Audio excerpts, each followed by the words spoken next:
In Germany this week, 5 people were arrested who are alleged to have planned an attack on a Christmas market near Munich, while another person was arrested in the city of Magdeburg this week, suspected of planning a similar attack. In both cases, the suspects are said to be radical Islamists. For more on this, we are now being joined by DW correspondent Hans Brandt from Berlin. Hans, what more do we know about those who have been taken into custody? Well, those 5 men arrested in the south in Bavaria, one of them is Egyptian, one of them is from Syria, and 3 are from Morocco. According to the authorities, one of them is an Islamic preacher who is said to have encouraged the others to commit attacks on a Christmas market. Apparently, they were trying to use a vehicle to do that. It's similar with the man arrested in Magdeburg in central Germany. He's a 21-year-old from Central Asia, probably from Tajikistan, who was in Germany to do some training. And he too was said to have planned getting hold of a vehicle or possibly of firearms in order to attack assemblies of people.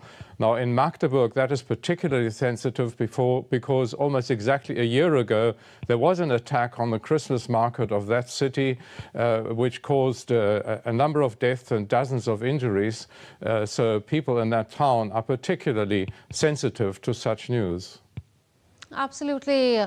Also in Australia, there was a comparable attack on a group of people we know celebrating a Jewish festival at the Bondi Beach in Sydney. In that case, firearms were indeed used.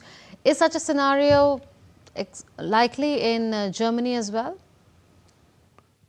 Well, there are certain worries about security at Christmas markets. The security is mostly set up so that vehicles can't drive onto markets. It's become very expensive, and many markets find that it is too expensive, especially smaller ones have closed down as a result.